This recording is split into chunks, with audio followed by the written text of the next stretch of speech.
Sultan Majid Mvula anasema sawa, ili tuuze kwanza hili afu tutarudi kwa Sultan. Anasema swali langu kwa shehe, ukiwa unadaiwa deni na mtu, huyo mtu akafariki, yafaa kumtolea hilo deni lake sadaka msikitini? Alhamdulillah, mtu kama anakudai deni na hujamlipia kafa, takiwa deni hii mbelekea watoto wake, watu wanamrithi yeye, wewe utoa sadaka. Tafuta mke wake, watoto wake, mkibidhia baba yenu anadai deni hii mimi kwangu, akishafariki hii hapa.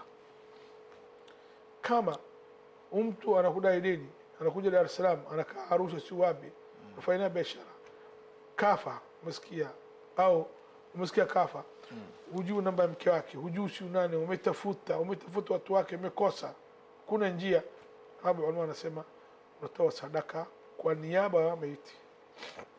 Lakini siku watoto wake umekuja na utakwambia tube hela yetu, lazima umrudishie, ile itakuwa sadaka yako wewe. Asante Sheikh. Mwingine huyu anasema asalamu alaykum wa rahmatullahi wa barakatuh. Shukuru Sultan. Anauliza nini tofauti kati ya neno insha Allah na amin? Na je, wakati gani sahihi wa kutumia insha Allah na wakati gani sahihi wa kutumia amin? Na je, tunaruhusiwa kutumia vyote kwa pamoja?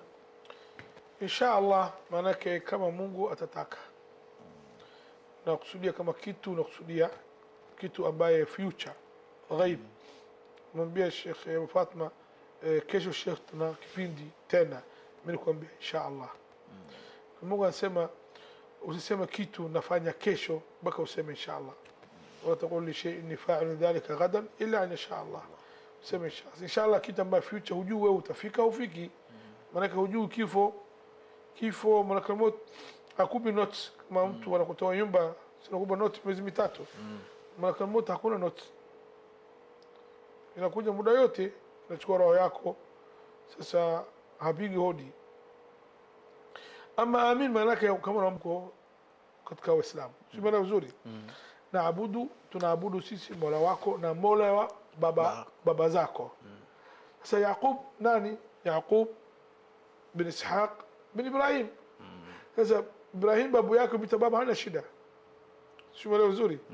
Babake Ishaq babake mzazi kabisa, lakini Ismail sio babake mzazi, ndugu ya babake Ishaq babake mzazi.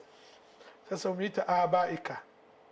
Sasa mtume wanasema ulama hao, babangu na babako kwa moto, anakusudia Abu Talib ambaye kafa kafir. Allahu akbar. Mtafsiri hivi. Na Allah alimuuliza mamangu amsamehe, kanikatalia. Ibn Hajar nani afwan Suyuti na ulama wengine wanasema yuko hadithi Allah subhanahu wa ta'ala ina dhaifu, lakini wanasema dhaifu yake inakubalika. Suyuti na wengine, Allah kamhuisha kabla mtume hajafa, wazazi wake wabili wameamini, umetamka shahada, amekufa. Hadithi ipo. Ina dhaifu, Suyuti mwenyewe anakubali dhaifu, lakini anasema inakubalika, lakini hadithi ipo. Hapo Sheikh sijafahamu kidogo. Allah amehuisha kipindi gani? Mtume sallallahu alayhi wasallam kabla hajafa, kabla hajaondoka duniani. Simuelezi kwamba Mungu Allah kamhuisha baba yake na mama yake, ameleta duniani. Hii Imam Suyuti anataja hadithi hii na kitabu yake kabisa, simuelezi vizuri. Naam. Sasa ametamka shahada la ilaha illallah na wewe mtume wa Allah na Mungu moja, alafu kafa. Sasa tayari ushasilimu. Suyuti anasema hadithi katika ulama wa hadithi anasema yeye yuko dhaifu, lakini yuko dhaifu inaweza kubalika, yuko dhaifu ambaye hawezi kubalika katika ulama wa hadithi. Almuhim ulama wote hawa wana ushahidi wao yao, lakini mimi katika ulama ambaye tajamaza mambo hii, naamini kwa hizo Allah subhanahu wa ta'ala siku kiyama wataingia peponi, imtihani watafaulu, imtihani ambayo watu wanne wale, watu wanne au sampuli nne hao. Hii ni mfano tu sampuli, lakini yote inafanana wanaingia. Sasa swali hapa iko, ulama hao wanauliza, wanasema vipi wazazi mtume Muhammad sallallahu alaihi wasallam hajaona mtume, hajakataa risala ya Allah, hajakataa dini ya Allah, sio maana vizuri, hajamkuta mtoto wao wakati nabii wao washaondoka duniani, sio maana vizuri hapa. Vipi Allah atamadhibu wakati babake mdogo Abu Talib alikuwa anamtetea mtume, lakini hajatamka shahada, kafa kafiri. Na Al-Abbas ami yake mtume sallam kamuuliza mtume Muhammad sallallahu alaihi wasallam, kamwambia babako mdogo alikuwa anakutetea, anakusapoti, wewe mtume una shafaa, una sehemu ya Allah Taala shafaa. Shafaa unajua kuombea watu, kuombea watu wewe kwako kwa Allah ni kubwa. Mumsaidia nini babako mdogo? Hii muhimu, hadithi sahihi. Mtume sema kweli, mimi kwa daraja yangu kwa Allah Taala ni kubwa, na ami yangu kafa kafiri, huyu kakataa dini, huyu tofauti na babaka na mamaka. Hajamwona mtume hao, kakataa kutamka shahada, kafa na ukafiri. Simuelewa vizuri? Naam. Baka Mungu ameshusha katika aya sura al-Qasas, Mungu anasema innaka la tahdi man ahbabta. Ushafikisia wewe babako mdogo da'wa na dini, yeye kakataa. Sasa wewe huwezi kuingiza imani katika moyo yake. Wewe kufikisha ushafikisha, lakini yeye kutamka shahada huwezi kulazimisha. Innaka la tahdi man ahbabta, huwezi kuongoza mtu Muhammad mtu yote unampenda. Mtu alikuwa anampenda ami yake atamka shahada aingie Uislamu, na yeye kakataa, kafa katika mila Abdul Muttalib. Shumelewa vizuri? Lakini pamoja na hivi mtume anasema kweli, nimeomba Mungu wangu mdogo yuko katika chini ya moto ambaye si mkali, umeleta juu ahweni kidogo kwa ili shafaa ya Mtume Muhammad sallallahu alaihi wasallam. Pamoja kafa kafiri. Vipi wazazi wa Mtume sallallahu alaihi wasallam hawajaona mtume na hawajakataa dawa yake? Wao wanasema, utasema yuko motoni. Mimi nakubali kabisa na takarrub ila Allah, siwezi kuthubutu kusema wazazi wa mtume wako motoni.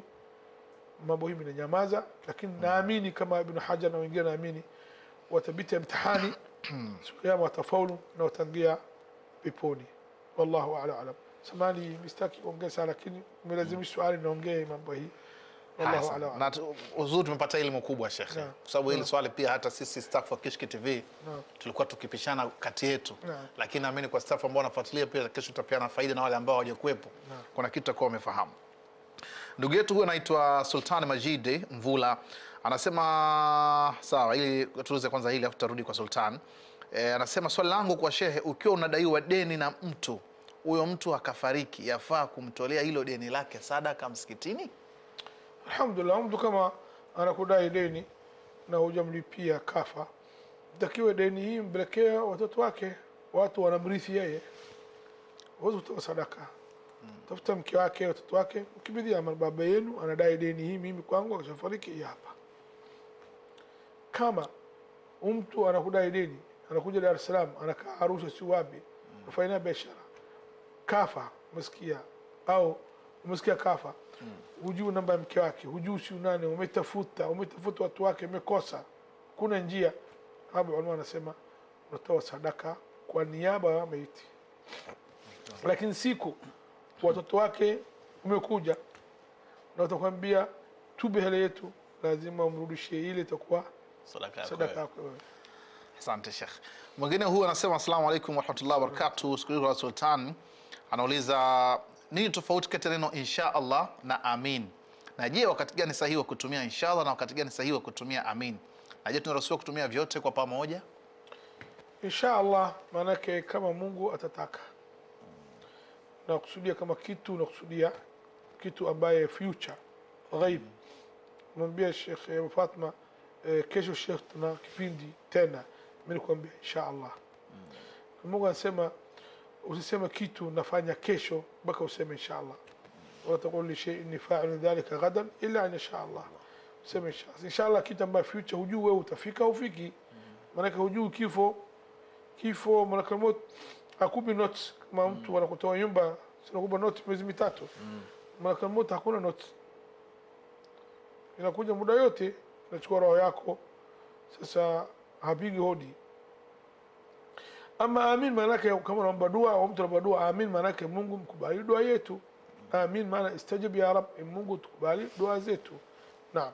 Nadhani ameuliza hili swali kwa sababu kuna mazoea yamezoeleka. Mtu akamwambia Mwenyezi Mungu atakujalia kheri, watu inshallah, Mwenyezi Mungu atakupa watoto wema inshallah, watu wana respond hapo nasema inshallah in future, na amin dua maana yake hii ni mtu anakutarajia, anakuambia dua kwa kitu future, sema inshallah amin, isiishie tu inshallah. Naam.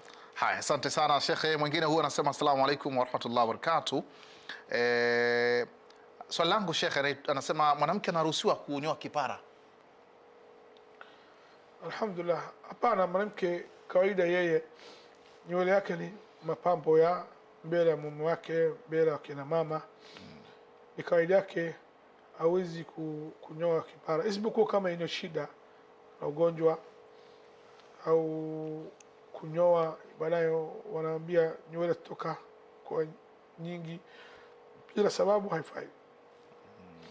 Hata ulama wamekhtalafiana, mtoto kama amezaliwa unamfanyia hakika. Wengine wanasema wa kike huwezi kunyoa tu siku ya 7 unachinja hakika unamnyoa kipara, wanasema unamfanyia. Wengine wa kiume tu, wa binti huwezi kumnyoa. Sio mara vizuri, wanasema laana wa binti na kina mama wa kike nywele iko kwao ni mapambo kwao. Lakini kauli sahihi katika ulama mimi nakubali watanyoa hata wa binti wakati hakika ana siku 7 wakati unafanya hakika ambayo inafaa. Maana huyu kila ananyoa nywele yake itatoka baadaye nywele nzuri nyingi sana, lakini mwanamke kunyoa kipara sio sahihi. Naam.